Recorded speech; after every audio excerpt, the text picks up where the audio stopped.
Hello everyone. Today we will start next topic. Topic is effect of change of pressure. We have already learned the difference in various states of matter is due to the difference in distance between the constituent particles. What will happen when we start putting pressure and compress a gas enclosed in a cylinder? अगर आपने पहले दो जो मेरे video हैं इस chapter के वो नहीं देखे हैं तो उनको आप पहले देखें वरना आपको ये समझ नहीं आएगा और आप ऊपर कार्ड पर क्लिक करके देखें।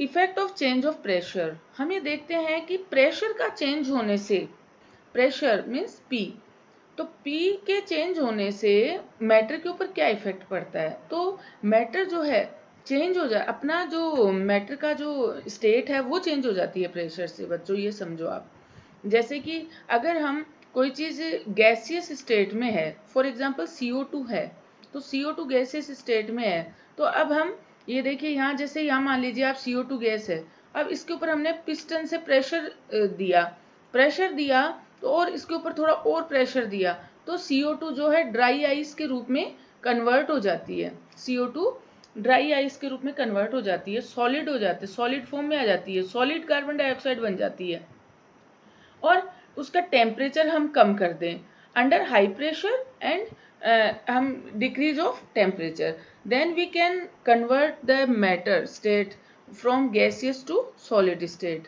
Okay, then thus we can say that pressure and temperature determine the state of its substance।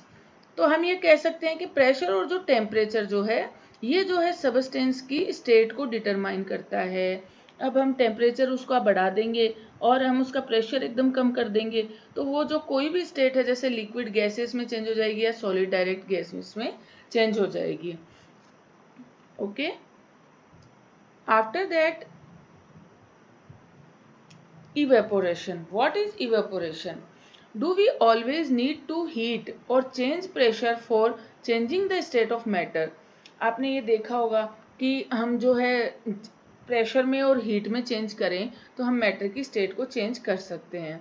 जैसे कि आपने देखा है, आपने जैसे कि लिक्विड देखा, वाटर जो है हमने बिना ढके पानी को हम गर्म कर रहे हैं, है ना, हम बिना ढके जो है बर्नर के ऊपर या हम गैस के ऊपर पानी को गर्म कर रहे हैं। ओके, तो पानी क्या होगा, थोड़ी देर बाद बॉईल हो करके और वेपर के रूप में वेपर बनने लग जाएंगी।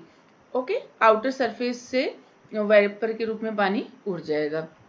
ओके, और इसी तरह से हम क्या देखते हैं, जैसे कि हमने सूखे कपड़े सुखाए, ओके, कपड़े सुखाए, थोड़ी देर बाद हम देखते हैं कि वो कपड़े जो है वहाँ उस कपड़ों में से जो पानी होता है वो निकल जाता है, कपड़ों में से पानी जो है वो निकल जाता है।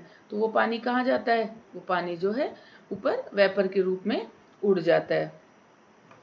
उसके बाद जो है हम ऐसे कह सकते हैं इवेपोरेशन क्या होता है। तो ये जो वाटर को हमने गर्म किया तो वो अपनी लिक्विड स्टेट से गैसेस स्टेट में जो चेंज हो रहा है, तो इस प्रोसेस को हम क्या कहते हैं, ये फिनोमेनन क्या कहलाता है, इवेपोरेशन कहलाता है।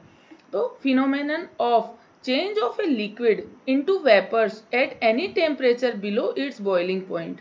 ये क्या कह रहा है कि जो है लिक्विड का वेपर के रूप में चेंज होना eight any temperature below its boiling point, इसके बॉइलिंग पॉइंट से नीचे, वो क्या कहलाता है, इवेपोरेशन कहलाता है। ओके, फैक्टर्स अफेक्टिंग इवेपोरेशन, जो है इवेपोरेशन को कौन से फैक्टर्स अफेक्ट करते हैं, तो आप देखिए हम कई चीज़ें हैं, जैसे कि कई फैक्टर्स हैं जो कि इवेपोरेशन को अफेक्ट करते हैं, जैसे कि N increase of surface area, जैसे कि जितना चौड़ा बर्तन होगा, एक ये बर्तन है, एक इस बर्तन में वाटर है, तो आप बताइए कि किस में से ज़्यादा इवेपोरेशन होगा।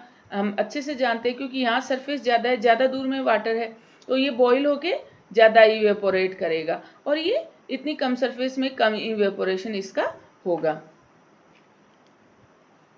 If the surface area is increased, the rate of evaporation increases. Some example, while putting clothes for drying up, we spread them out. हम जब भी हम कपड़े सुखाते हैं तो अगर किसी कपड़े को हमने इकट्ठा करके सुखा दिया तो वो देर से सूखेगा, और हमने अच्छे से जैसे किसी टॉवल को फैला के सुखाया तो वो जल्दी सूख जाएगा। तो इसमें क्या है, सरफेस एरिया जो है, सरफेस एरिया क्या है, surface area is proportional to evaporation. Evaporation ज़्यादा होगा, अगर सरफेस एरिया ज़्यादा है तो इवेपोरेशन ज़्यादा होगा।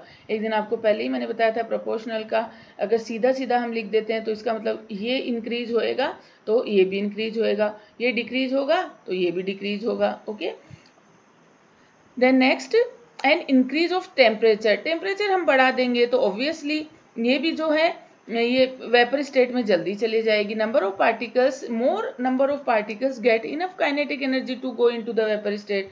तो हमने जैसे टेम्परेचर बढ़ा दिया तो ज़्यादा पार्टिकल्स को जो है काइनेटिक एनर्जी मिल जाएगी वेपर स्टेट में जाने के लिए। तो ये भी क्या हो गया, प्रोपोर्शनल टू टेम्परेचर, टेम्परेचर के प्रोपोर्शनल हो गया।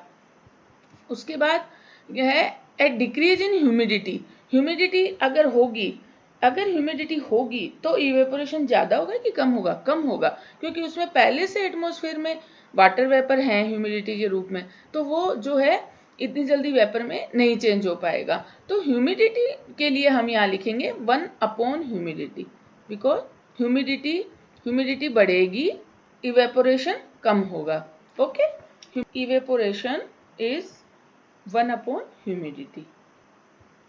ओके, नेक्स्ट हम देखते हैं humidity is the amount of water vapour present in air. The air around us can not hold more than a definite amount of water vapour.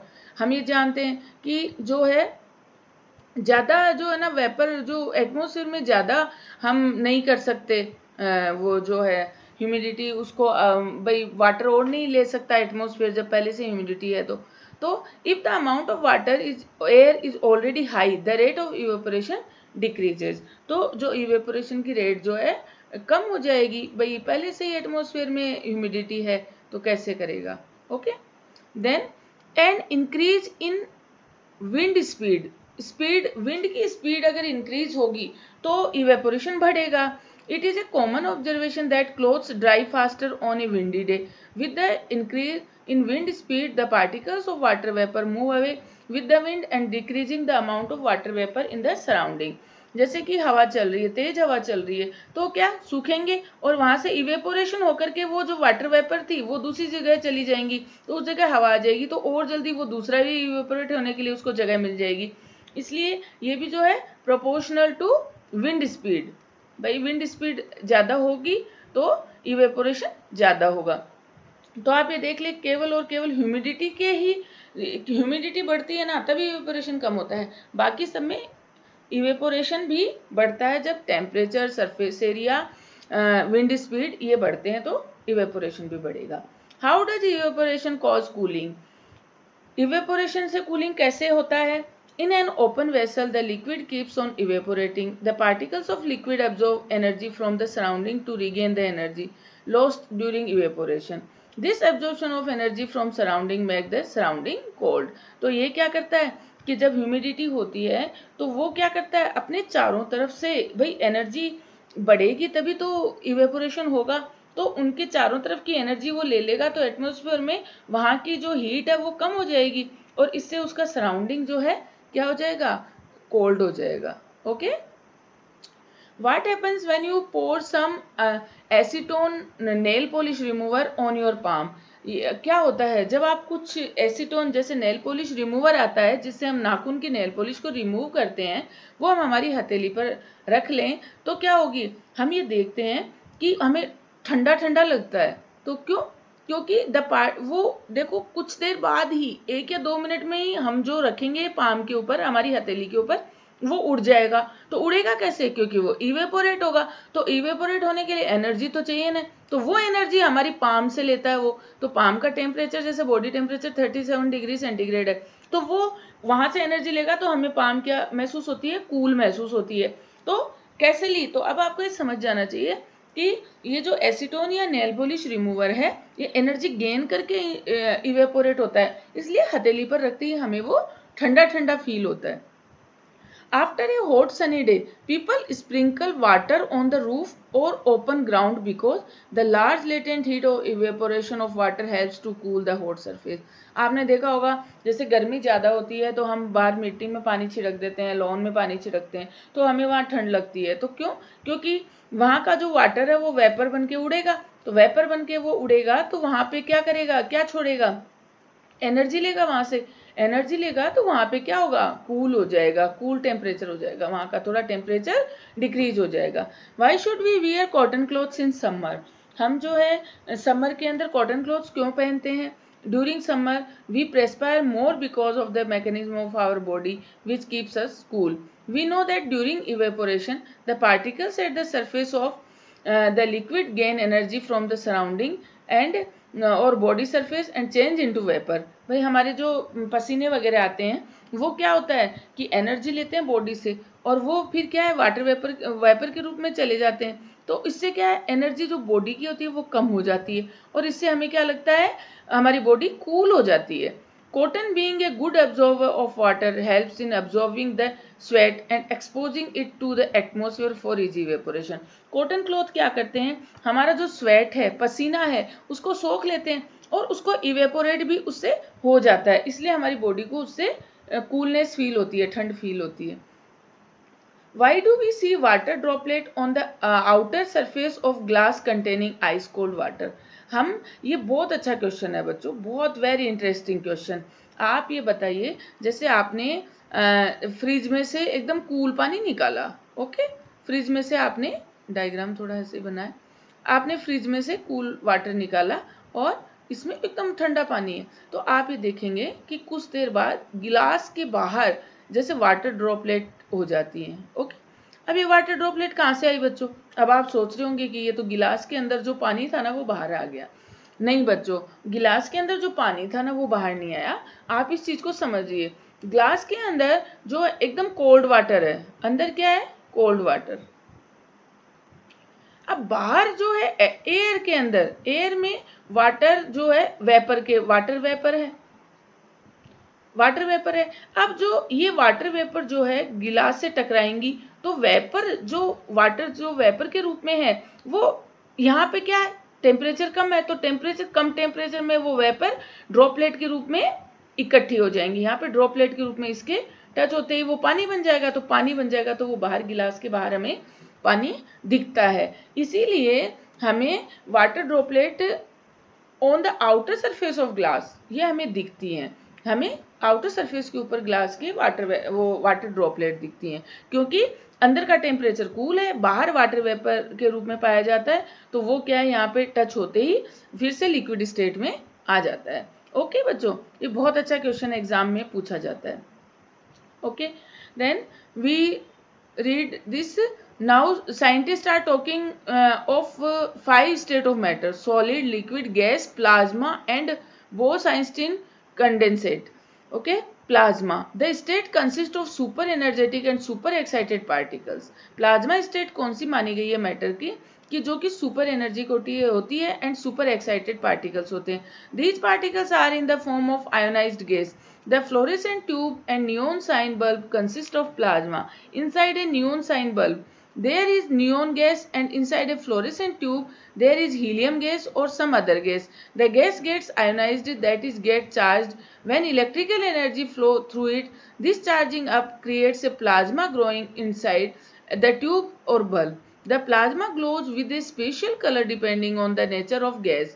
The sun and the stars glow because of the presence of plasma in them. जिसमें जो है सन and stars में, सन and stars में जो है, stars में plasma पाया जाता है। ओके, जो मैटर का जो प्लाज्मा स्टेट है वो पाई जाती है, इसलिए ये राइज करते हैं। Okay, plasma glows with a special colour depending on the nature of gas. Plasma glows with a special color depending on the nature of gas. The sun and the हो ही गया, the plasma is created in star because of very high temperature. जो है बहुत ज़्यादा high temperature है, इसलिए ये वहाँ पर क्रिएट होता है। प्लाज्मा जो है स्टेट वो हाई टेम्परेचर में क्रिएट होता है। अब ये बता रहा है दूसरा, भाई 5वीं स्टेट कौन सी है, 5th स्टेट है, ये जो है और हमें जानने की जरूरत है। हम इतने दिन तो ये सोचते थे कि सॉलिड, लिक्विड और गैस 3 ही स्टेट होते हैं, पर एक प्लाज्मा स्टेट आ गई। दूसरी है Bose-Einstein condensate. The BEC is formed by cooling A gas off extremely low density ये जो है बोस आइंस्टीन कंडेंसेट है, ये किसके द्वारा बनाया गया है? By cooling A gas off extremely low density, बहुत कम डेंसिटी की गैस को कूल करने पे ये बनता है। About 100,000 the density of normal air, इसकी नॉर्मल एयर से बहुत कम डेंसिटी होती है, 1,000वां पार्ट होता है। What you have learned, these points are like a summary of this chapter. Read them carefully and try to learn. This chapter is finished now. See you guys in next video. Have a nice day. Bye bye.